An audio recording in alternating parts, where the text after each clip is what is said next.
O meu nome é Francisco Janeiro, eu nasci em Montemor Novo no dia 21 de 1 de 48, embora esteja registado a 30 de 1 de 48. Com quem vivia antes de ser mobilizado, o que eles faziam, a ocupação e a profissão? Eu, antes de ser mobilizado, ou seja, quando fui para a tropa em dia 28 de julho. Antes, com quem é que vivia? Eu vivia sozinho, eu era motorista do Presidente da Câmara de Montemor Novo. Trabalho desde os 11 anos e nessa altura, aos 18 anos, já tinha tirado a carta e vinha à inauguração, só para um ponto de referência, vinha à inauguração da ponte antiga chamada Salazar, hoje 25 de Abril, dia 6 de agosto de 1966, já a conduzir um carro. Foi a primeira vez que eu comi rações de combate debaixo de uns pinheiros, que enquanto os outros foram comer à grande e à francesa, eu e os motoristas comemos debaixo dos pinheiros ali no Monsanto. Portanto, não vivia com os seus pais?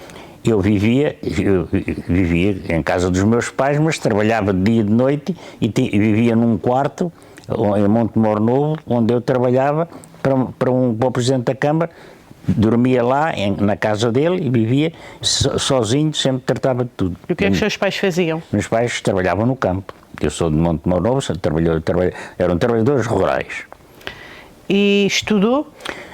Não, só fiz a quarta classe até aos 11 anos, quarta classe, na instituição primária, e depois, mal acabei de tirar a fazer a quarta classe com 11 anos, fui guardar porcos, trabalhar de dia e de noite. Tenho o ADN do trabalho. Teve alguma ocupação, profissão antes de ser mobilizado?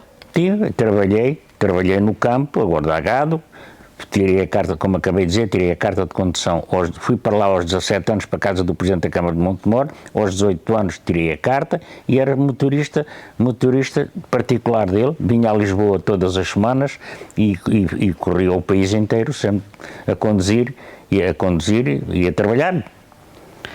Para que ex-colónia foi mobilizado e em que ano? Eu fui mobilizado em 1969 ainda, para Moçambique, e parti só no dia 4 de fevereiro de 70 para Moçambique. Lembra-se do dia em que recebeu a notificação de que iria para a guerra? Lembro-me de tudo, e quando fui para a tropa, fui tirar primeiro a recruta, depois a especialidade, já estava mentalizado que tinha que ir para a guerra. Qual era a especialidade que tirou? Eu sou soldado de infantaria da guerra colonial, sempre ao serviço do povo e de Portugal. Eu fui para a tropa mobilizado como soldado. Foram mobilizados mais rapazes do seu local de residência?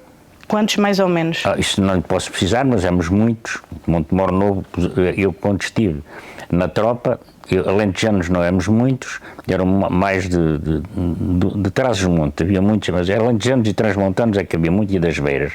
E toda a gente era mobilizada porque vivíamos num sítio que era serviço militar obrigatório. Por isso, nós éramos eu era um batalhão, depois foi dividido em companhias, naquela altura, os rapazes com 20 anos íamos à inspeção, depois éramos mobilizados para a guerra. Agora vamos falar das vivências durante a guerra. Que tipo de treino militar recebeu antes de partir e onde? O treino militar que nós recebíamos era um treino militar que era na especialidade. Eu era apontador de metralhadoras. Estive no R16 em Évora, a tirar o curso. O curso era o quê? Era aprender a mexer numa arma, era uma chamada breda, que era montada em cima de uma berlier, uma caminhoneta, onde nós disparámos a torto e a direito para matar. E era isso que eu era apontador de metralhadoras, embora lá onde eu estava, que eu estive em Cabo Delgado, Moeda, Cabo Delgado, as caminhonetas não podiam andar. Praticamente nós, onde estávamos, saíamos só, o mínimo tínhamos sido 2 pelotões para não sermos agarrados à mão. E os carros não andávamos, nós íamos para a frente de combate, portanto que eu quando fui ferido andava a desenterrar minas, estava tudo armadilhado. E como é que foi a viagem para Moçambique? O embarque, quanto tempo durou e como correu? O embarque durou 19 dias. E foi de quê? E foi no Vera Cruz. Fui no Vera Cruz, parei em Cabo Verde para levar umas coisas que um barco se tinha avariado no caminho, que ficou perdido no mar, deixou as coisas em Cabo Verde, fomos apanhar, foi o primeiro que eu pisei foi em Cabo Verde. E como é que decorreu a viagem? A viagem para mim correu bem. Nós dormíamos num beliche lá no coisa, correu normalmente, quer dizer, não houve assim problemas nenhum. Depois parei em Luanda, dei uma volta a Luanda, estive no Grafanil, andei lá de noite, da coisa, foi em grande. Depois parei em Lourenço Marques, também foi bonito, fiquei encantado com aquilo. Parei na Beira também, na Beira parei, fui visitar um camarada, um amigo meu, que era filho de um amigo que eu conhecia em Montemor Novo, e ele disse-me que o filho estava lá e eu fui ter com ele. E a primeira coisa que ele me levou, quando levou-me lá à praia, comer uns camarões, fiquei encantado com os camarões. Mas depois começou-se a complicar. Quando eu comecei a ir para cima de comboio, comecei a ir para cima, depois estive ainda uns dias em Pebane, lá a tirar umas coisas de um quartel, quer dizer, até lá foi mais ou menos bom. Eu encarei aquilo com otimismo, porque eu sou muito otimista e muito teimoso e muito otimista, e não senti nada. Em Moeda senti alguns problemas quando foi. Em que quartel ou base ficou? Eu estive em Nangololo, uma zona de Nangololo, que é Cabo Delgado, que é uma zona complicada, era muito complicada. Meus pais tinham por lá a guerra, dormia numa igreja. Eles não queriam que nós lá dormíssemos na igreja e atacavam-nos todos os dias. No dia que fui ferido, levantei-me às 4 da manhã, mandaram-me levantar e dormia lá na igreja. Ficou junto com outros homens da sua terra? Não estava nenhum, lá na companhia não havia nenhum, havia alentejanos, havia alguns, mas da minha terra não havia ninguém. E que funções ocupou? Eu era atirador. Eu era para andar a atirar de cima da apontador de metralhadores, a dar tiros de cima de um carro, mas como os carros não podiam andar, andava no chão, andava com uma G3, ia picar, ia desenterrar minas, e como qualquer soldado. Quanto tempo esteve mobilizado? Isso foi sempre no mesmo local? Sim, eu fui daqui para Moçambique, passámos por vários quartéis em Moçambique e fui parar a Nangololo, de lá fui ferido. Então esteve sempre no mesmo local? Sim, praticamente estávamos no mesmo local, embora andássemos naquela zona. Estive em vários sítios, estive no Alto Malucoé, estive em Pebane e depois fui até Nangololo, Cabo Delgado de Moeda. E como é que foi a adaptação? Tentar perceber o contato com o diferente território, a paisagem, não, nunca senti o clima, as línguas, a cultura? Não, nunca tive problemas nenhuns, vivi bem, no sentido, quando lá estava, tanto no sítio onde estive, tive uns mainatos, uns miúdos pequeninos que tratavam-me da roupa, que lavavam uma roupa, tive excelente, adaptei-me muito bem e nunca tive problemas de maior, nem tive contexto nem daqueles problemas de levar uma porrada, nada, tive sempre bem. E ainda hoje me dou bem com os meus camaradas. Falo com o comandante de companhia, que faz este mês 85 anos, ele é mais velho do que eu, 8 anos, eu tenho 77 anos, ainda hoje me dou bem com eles todos. E alguns, enfim, quando nos encontramos, fazemos uma festa porque tivemos. Embora tenham morrido alguns, com muita pena minha. Como era a vivência cotidiana no quartel? Os horários, a rotina, a divisão de tarefas? Havia um regime muito duro, porque nós não podíamos sair do quartel. No sítio onde estamos, não podíamos sair do quartel, não havia nada, não podíamos sair, estávamos em zona de guerra. Nós, quando saímos do quartel, o mínimo que podiam era dois pelotões. Cada pelotão tinha 40 homens, tínhamos saído sempre 2 pelotões, podíamos ser agarrados à mão. Mas a vivência no quartel era excelente, nunca tive problemas nenhum. E os horários? Os horários, dormíamos umas horas de noite quando podíamos dormir, e o resto estamos sempre ativos. E a divisão de tarefas? A divisão de tarefas, eu fazia aquilo que me mandavam. Muitas vezes, olha, vais buscar água, vais buscar isto, vais buscar aquilo. Não havia problemas nenhum. E como é que contactavam com a família em Portugal? Era através dos chamados aerogramas. Escrevia uns papéis azuis, uma coisinha azul, para enviarmos e mandarmos para cá. Deixou namorado ou esposa em Portugal e correspondiam-se? Não, eu quero-vos dizer em relação aos namorados. Eu comecei a namorar muito cedo, com 16 anos comecei a namorar uma rapariga com 12 anos. Namorámos-nos 4 anos, claro, depois tive várias namoradas, mas eu aos 20 anos pensei o seguinte, isto só dava era complicações, porque andas com aquela, acabei com as namoradas aos 20 anos, porque pensei, vou para a guerra e eu queria me ir embora de Portugal. Acabasse a guerra, queria-me ir embora. Eu queria ir, tive aos 20 anos uma situação de querer me ir embora para Nova Iorque, não me deixaram ir porque eu não tinha passaporte, como não dava um passaporte, não tinha cumprido a tropa, e eu pensei, vou para a tropa, mas quero ir livre, que é para quando sair da tropa não estar cá agarrado a ninguém. Daí que eu, depois já conto a seguir o que é que aconteceu. Teve uma madrinha de guerra? Se sim, como funcionava? Teve duas ou três madrinhas de guerra, uma delas, enfim, eu depois só consegui contactá-la quando já estava no hospital militar. Lá lhe disse, eu sabia a morada dela, tinha a correspondência dela, e mandei, que é hoje a minha mulher, que apareceu lá, estava eu lá estendido numa cama, e pronto, olha, eu estou assim, vai-te embora, que eu não estou em condições. Nunca mais me largou, pronto, daí. E recebiam notícias de Portugal? Recebia, quando eles diziam-me várias notícias, quando me escreviam, aconteceu isto, aconteceu aquilo, aconteceu aquilo outro, pronto, tinha aquelas notícias normais. E quem é que lhe escrevia? O que é que eu escrevia? Quem é que lhe escrevia? Escrevia eu. Não, escrevia os meus amigos, as minhas amigas, algumas escreviam. E o meu pai e a minha mãe também me escreviam, para saber, e eu escrevia para saber como é que estava. Como era a vossa alimentação? Como era o acesso à água? Se caçavam, pescavam e quem cozinhava? Não, quem cozinhava, eles é que cozinhavam. Eu não cozinhava porque eu nunca aprendi a cozinhar.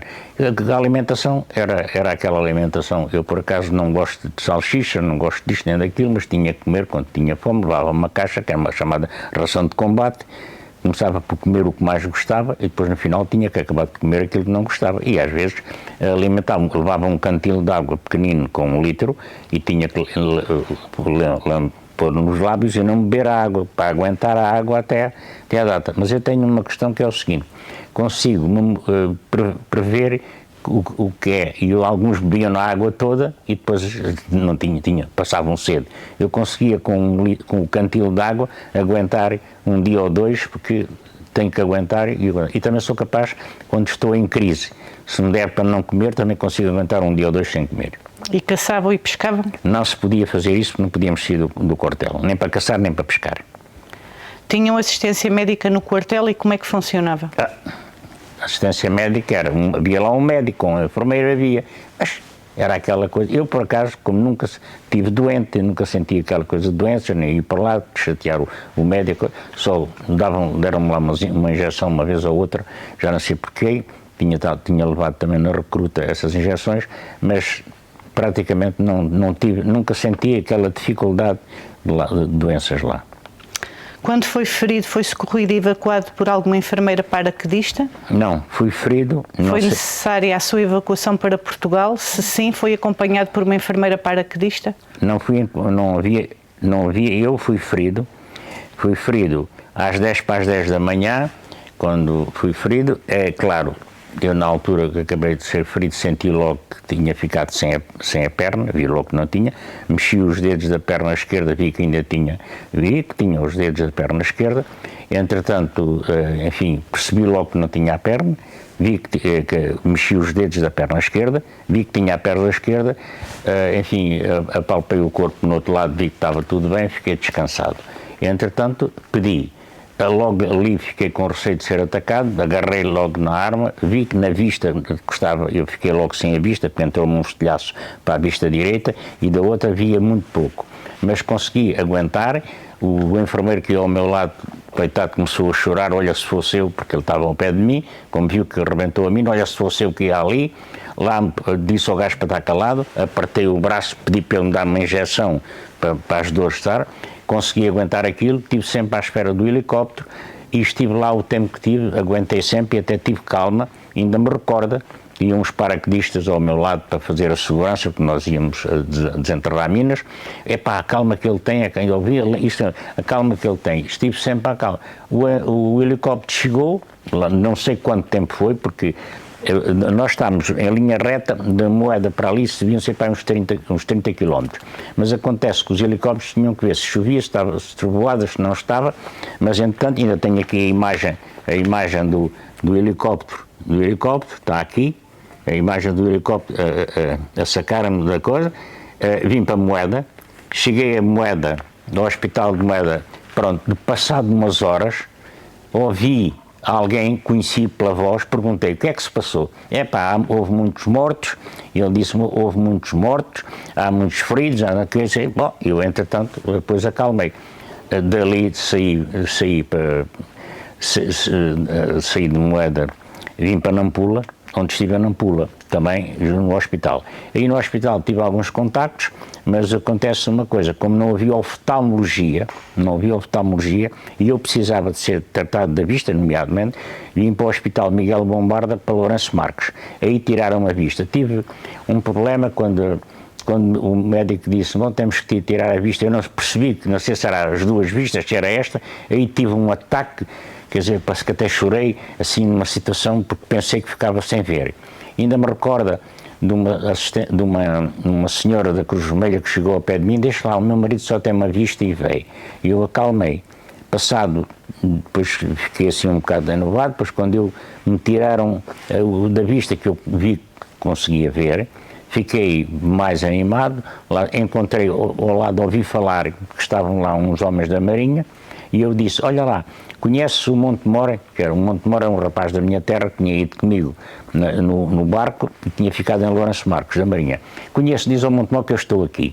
Foi aí que eu pedi para ele lá ir ver, para ir ter comigo, e eu disse, olha, diz lá, porque eu tinha escrito ao meu pai, à minha mãe, e disse que eu tinha partido de uma perna. Podes aliviar, porque eu não me custou custou-me mais o sofrimento que eu dei à minha mãe do que isto. Mas pronto, ele falou, me dei com ele, disse, olha, diz, eu estou assim, falta uma perna, disse como estava, e telefona para o meu pai, diz ao meu pai que eu estou, ao meu pai, à minha mãe que eu estou assim. Pronto, depois depois fui transferido para o Hospital Militar, isto em Lourenço Marques, então Lourenço Marques, hoje é um Maputo, e depois lá tive paludismo. Estive a aguardar a vinda, porque eles pensavam que eu morria. Eu cheguei a pesar só 40 quilos, dava-me uma diarreia, uma coisa que eu sofri um bocado. A comida não era grande coisa, lá sofremos alguns problemas, desacatos e coisas no Hospital Militar, mas lá consegui vir. Quando vim para aqui, cheguei aqui no dia 27 de julho de 70, precisamente no dia que morreu o Salazar. Já percebi que foi evacuado para Portugal. Para um hospital militar em Campo Lido, que não era um hospital militar, tinha sido um quartel que nem água quente tinha, que era uma miséria de quartel. E quando foi evacuado, foi acompanhado por alguma enfermeira paraquedista? Eu nunca vi as enfermeiras, não vi nenhuma enfermeira. Vim sempre com homens, sempre, não sei o que é que as enfermeiras não. Só vi as enfermeiras não.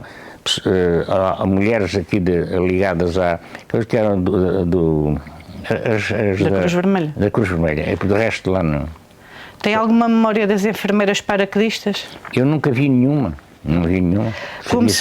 Como se ocupam nos tempos livres? Como é que se ocupavam nos tempos livres?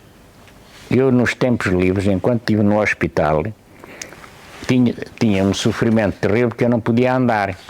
Estive à espera. Porque fiquei, além de ficar sem a perna esquerda ficou toda queimada e fratura de tíbia e prónio. Eu não podia andar, não podia sair, não havia cadeiras de rodas. Eu, para vir à casa de banho, fazia as regatas terríveis. Eu tive sempre, depois eu sou uma pessoa que não consigo estar a ver as coisas e não falar. Discutia com toda a gente e mandava vir com toda a gente. Os tempos livres no quartel?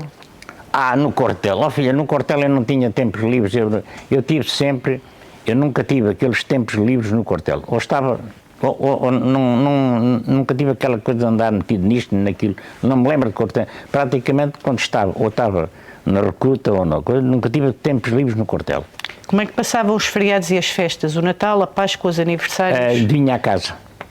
Quando cá estava, vinha à casa. Vinha à casa fazer o quê? Vinha à casa. No Natal, na Páscoa? Ia lá à casa, estava lá um dia ou dois e voltava. Pronto. Nessas alturas das festas? Das festas, mas pouco. Como eram os contatos com as populações locais? Eu praticamente tive os contactos que eu tive, pronto, eu quando estive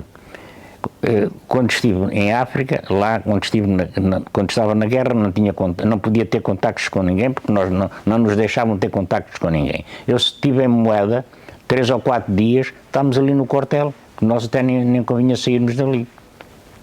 Contatavam com outros portugueses na zona em que estavam colocados? Poucos, praticamente os que estavam no quartel comigo, era só o contacto que eu tinha, fora não se podia ter. Quais as principais dificuldades que enfrentavam no vosso dia-a-dia? Olha, as dificuldades que eu tinha era ou estar no quartel, ou havia comida ou não havia comida, ou havia isto, ou havia aquilo, e era a disciplina militar. Mas eu também digo uma coisa, sempre me adaptei bem às coisas. Como viveu a sua participação na guerra? A participação na guerra, como é que eu vi? Eu queria cumprir o serviço militar, que era obrigatório, queria cumprir e vir-me embora. E queria evitar chatices, não fui daquelas coisas, queria vir de lá com uma chamada caderneta livre, sem problemas meus. Existem algumas memórias ou histórias que gostasse de partilhar, que lá aconteceram? Não, praticamente não. Eu não tenho as memórias que tenho, as memórias do dia-a-dia, e isso, por vezes, quando partilho isso, é quando me encontro com os camaradas que lá tiveram. De vez em quando fazemos almoços e falamos disto e daquilo e do outro, mas são memórias que não merece a pena estar a pensar nelas. Agora o regresso e o pós-guerra. Quando voltou para Portugal? Quando voltei para Portugal... Quando? Quando é que voltou? Acabei de dizer que vim no dia 27 de julho de 70, no dia que o Salazar morreu. E conseguiu, quando regressou a Portugal, conseguiu encontrar logo emprego? Não, eu quando cheguei a Portugal vim para o Hospital Militar. Tinha uma perna partida, fui lá aguardar que me operassem. Eu, quando cá cheguei em julho de 70, só me operaram ao fim de um ano, porque tinham medo de me operar. Eu estive deitado na cama, deitado numa cama, no Hospital Militar, sem poder sair. Não havia cadeiras de rodas. Uma vez lá me tentaram levar, vim ali para o Parque Eduardo VII, aquela primeira vez assim, apanhar sol e tudo isso, mas não saía, não podia sair, eu não podia andar, cadeiras de rodas não havia quem me trouxesse. Não havia próteses. Fui uma vez a Montemor, conseguiram-me levar ao colo, para dentro de um carro, e ir para Montemor, fui lá e voltei, que não podia andar, as coisas eram... E conseguiu encontrar emprego? Isto, a questão do emprego foi o seguinte, eu quando me operaram-me a perna, e eu não tinha a prótese, não podia ter a prótese enquanto a perna fosse operada, meteram-me um gesso até ao joelho, com um calcanhar, e a primeira coisa que fiz foi, com umas muletas, já andar. E o que é que a primeira coisa que eu faço? Falei com um camarada meu, que vem aí de vez em quando, então vamos lá onde é que há os chamados, na altura, para nós tirarmos, eu só tinha a 4ª classe, para tirarmos o 1º e o 2º ano, o chamado ciclo preparatório. E ele disse-me assim para mim, olha, eu ando na Praça da Alegria. Ora, quem conhece Lisboa sabe da zona de Campo Lido à Praça da Alegria não era fácil, mas eu meti-me no gesso, só com a perna no gesso, com o calcanhar, fui apanhar o elétrico, apanhei o elétrico até ao Príncipe Real, e não sei, ainda hoje, estou para saber como é que foi, como é que eu fazia, desci aquilo tudo até cá embaixo à Praça da Alegria e fui-me inscrever para o ciclo preparatório, 1º e 2º ano. Inscrevi-me e tal, vim outra vez apanhar o elétrico, cheguei ao Hospital Militar, e fui pedir ao médico, ao Dr. Graça, ainda hoje sou capaz de lá dizer o sítio onde foi. Ele estava lá a dar consultas, eu cheguei, eu vivia num quarto, estava lá num quarto, éramos só 7, e disse, ó doutor, eu queria pedir o favor, se me deixava sair para eu poder ir estudar, que eu queria estudar, eu não te posso deixar sair a ti todos os dias, senão os furriéis também querem, tal. Eu resolvi o problema. Cheguei ao quarto, até chorei, metia um saco às costas, cheguei ao porteiro, coitado, não tinha culpa nenhuma, disse, olha, eu fui pedir ao médico para sair todos os dias que eu estou a estudar. O médico não me deixou e tu fazes-me um favor. Não disse fazes-me um favor. Tu ou me deixas estudar ou eu prego uma muleta para os cornos abaixo e saio daqui. Virou umas costas e eu comecei a sair. Foi assim que eu saí. E eu, ao fim de 3 meses, tinha o ciclo preparatório do 1º e 2º ano. Pus a prótese, comecei a andar e fui arranjar trabalho no Ministério da Educação. Escrevi para aí umas 20 ou 30 cartas para empresas e tal, dizer que queria ir trabalhar, ninguém me deu. Lá pedi a uma senhora do Movimento Musical Feminino e disse-lhe assim, queria ir trabalhar, olha, tu vais ter ao Ministério da Educação, falas com este senhor, eu se me recordo o nome dele, vais lá ter, na Duque d'Ávila, estou a ver, chegas lá e dizes que queres ir trabalhar, que vais da minha parte. Cheguei lá ao pé dele e disse, olha, eu sou docente das Forças Armadas, sou docente militar, lá eu tenho o 2º ano, queria trabalhar, só tenho aqui para contínuo. Sim senhor, eu venho. Fui. Assim que me apanhei, já tinha trabalho, agora tenho que arranjar um quarto. Fui à procura de um quarto. Na Rua Sociedade Farmacêutica encontrei um quarto, 1500 escudos. Não tenho dinheiro, mas não queria pedir ao meu pai nem à minha mãe, porque eles diziam, não, ficas aí, porque eu não queria ir para Montemor, para a minha terra, porque a primeira coisa que lá chegasse era arranjar logo uma namorada, enrolava-me com ela, fazia-lhe um filho, já de lá não saía. E eu não quero. O que é que faço? Bom, vou fazer o seguinte. Um camarada, estava lá um a trabalhar, que ainda hoje lhe agradeço muito, emprestou-me um conto de 500. Eu dizia, eu pago 500 escudos por mês para pagar o quarto, porque só podia entrar para o quarto pagando o quarto. Paguei o quarto, arranjei trabalho, fui ter com o Dr. Alves Cardoso, sou doutor, eu quero me ir embora, anda cá. Taca, taca, taca, taca, taca, taca, taca. Pronto, vai-te embora, tens já a deficiência. Alto. Fez o relatório da deficiência com 90,10%, mas fiquei lá a dormir uns dias mais, mas a dormir lá no hospital e a trabalhar. Comecei a trabalhar, foi assim que foi a minha vida. E nunca mais, pronto, depois dali, depois mais tarde acabei, como já namorava, a pessoa com quem estava hoje comigo, não me largava, queria era casar, eu não pensava, não queria casar, que eu pensei que o casamento é uma complicação, mas pensei, pronto, foi assim que eu comecei a trabalhar, foi assim que sempre, nunca tive aquela questão de o que é que vou fazer, o que é que não vou fazer e porque é que vai ser da minha vida, não, trabalhar. Depois veio-me um problema que não me pagavam a pensão, nunca mais me pagavam a pensão, não pagavam, o que é que eu resolvi? Meto-me a caminho, vou lá embaixo ao Terreiro do Paço, o Ministério da Defesa lá estava, subi as escadas, quero receber a pensão. Não sei o quê, não está cá, paguei uma multada assim estava um vidro em cima onde estava o soldado, traz uma multada, parti aquilo, vieram lá, quero a pensão. Ao fim do outro mês já tinha a pensão. Foi assim que eu me desenrasquei. 2 contos 250, com 2 contos 250 ganhavam, isso ajudou-me. Daí, depois eu começar a... Que marcas a guerra deixou em si e na sua família?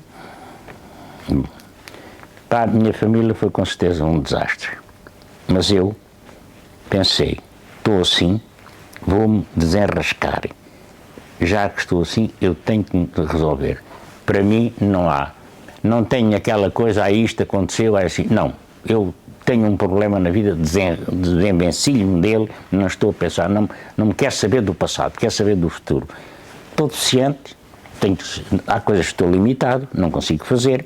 Eu mais tarde vim para trabalhar para uma empresa, para abrir as autoestradas de Portugal, porque ganhava e nunca mais me aumentavam, 2 contos 250, nunca mais me aumentavam, e eu resolvi ir procurar, isto antes do 25 de Abril, precisamente no mês que se deu o 25 de Abril, falei com uma senhora, que me conhecia desde estar no hospital, que eu tive um bom relacionamento com as senhoras da Cruz Vermelha. Ainda hoje, ainda me lembro de algumas que tratavam-me por Chico, isto e aquilo, e estás assim e tal coisa, mas eu e essa senhora encontrei-a e disse-lhe assim, aquilo não me pagam, e ela disse, olha, vais à Brisa, falas com esta, cheguei lá também, à Brisa, e a senhora, falei lá com o diretor, e disse, olha, queria vir, olha, então pronto, vens se quiseres agora para começar, vinhas para continuar, não há mal, já andava a fazer o curso, o chamado de 5º ano, que era terceiro, 4º e 5º ano, já andava a fazer, eu fiz ciências, depois fiz letras, e entretanto, olha, estou já no 5º ano, bom, entrei para lá a ganhar 3 contos e 500, isto em 74, 3 contos e 500, e como contínuo, passado 6 meses, subi de posto e ganhar 6 contos e 500, quando veio, e todos os anos era aumentado e todos os anos tive lá 11 anos, por isso, em termos de, não, gostava mesmo, quer dizer, gosto de trabalhar e porque é que eu sempre subi. A entrada era às 9 horas, eu entrava sempre meia hora mais cedo e estava. E depois vivi o 25 de Abril de 74 aqui na associação, mas era só de noite, que eu trabalhava de dia, vinha para cá de noite, cheguei a sair de cá às 2 da manhã lá embaixo. Qual associação? A Associação dos Estudantes das Forças Armadas. Cheguei a sair de lá de baixo às 2 da manhã e no outro dia estar a trabalhar às 8. Agora uma reflexão pessoal. Como considera a experiência vivida na Guerra Colonial? A experiência é uma experiência dramática, porque eu hoje tenho a noção que a pessoa aos 20 anos é formatizada mentalmente e depois com uma arma de fogo nas mãos mata quem não deve matar, e hoje vivemos um drama do que fomos obrigados a fazer. Eu ainda me lembro de, num acampamento com pessoas todos pretos, pessoas serem mortos a tiro. O que essas pessoas sentarem com condições, coitados, e isto é um drama. Crianças, mulheres, e dramas, viver com problemas de minas, matar, deixar pessoas complicadas como ficaram, foi um drama. Isto é uma desgraça, porque nós vivemos uma guerra de guerrilha. E a guerra de guerrilha, depois às vezes, mal de ouvir um barulho, atiramos um tiro. Não sabemos quem é que matamos. Isto é um drama e é uma coisa que, para mim, custa-me bastante ter acontecido isso e está lá. Felizmente, não me recordo de ter matado ninguém de cara a cara. Mas para mim era um drama se eu tivesse matado alguém de cara a cara. Mesmo que ele tivesse uma arma na mão para me matar, eu evitava matá-lo. Porque a pior coisa que se pode fazer é matar alguém. E, sobretudo, inocentes. Que recomendações deixa aos mais jovens com base naquilo que viveu? Deixo-lhe uma recomendação, é o seguinte. Acho que os mais jovens, eu, apesar de tudo, entendo que o serviço militar obrigatório devia de existir para eles e para elas, mas não era num sentido de irem para uma guerra. É ter uma fase da vida deles para aprenderem, viverem uns com os outros, ricos com pobres, comerem e terem uma vivência e saber o que é. Porque amanhã, se nós hoje tivermos uma guerra, como aquilo que estamos a observar em alguns países, as guerras são diferentes, são com drones, são com isso. Mas é bom estarmos sensibilizados para as dificuldades que podemos ter. Nós hoje, enfim, temos dinheiro, vamos ao supermercado e compramos, mas amanhã podemos ter dinheiro e não ter para comprar, ou não haver. E temos que estar sensibilizados para isso. Eu acho que os jovens têm que estar preparados para o pior que possa acontecer e devemos educá-los, e se houvesse o serviço militar obrigatório, e para eles e para elas, no sentido de estruturar as mentes. Como é que gostaria de ser recordado? Não, há uma coisa que é o seguinte. Já me quiseram homenagear, eu não gosto, não quero. Eu acho que se eu quero ajudar os outros. Eu, por exemplo, não me queixo, mas se eu puder ajudar os outros que precisam, que não têm muitas vezes capacidade de se poder defender e de se poder. A questão na minha vida é ajudar todos, no sentido. Não quero nunca por nunca, se puder, não tratar ninguém mal, tratá-los bem e ajudá-los. Mas não quero cá, nem reconhecimentos disto nem daquilo. Quero fazer uma vida simples. Tem mais alguma coisa a acrescentar ao que foi perguntado? Não, primeiro só quero acrescentar, quero agradecer-vos a vocês o que fizeram, o que estão a fazer, quero reconhecer a ATFA, eu tenho uma gratidão muito especial pela ATFA, porque a ATFA ajudou-me muito, porque se eu fosse sozinho a querer lutar por aquilo que preciso, não conseguia. O que é a ATFA? A Associação dos Docentes das Forças Armadas, foi uma coisa que nós, sobretudo entre o 74 e 76, lutámos muito. Eu, por exemplo, tive que ir largar a prótese em frente aos comandos e vir lá trazer-me às costas.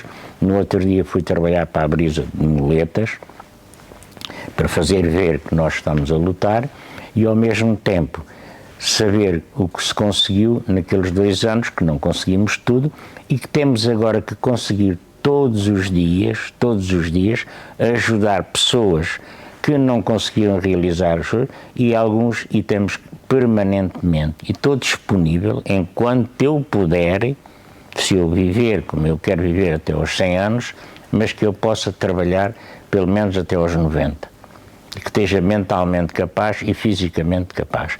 E é um agradecimento muito especial que eu tenho à ATFA e um grande respeito pelos trabalhadores da ATFA, porque eu aqui na ATFA considero os trabalhadores da ATFA como sendo da minha família, todos.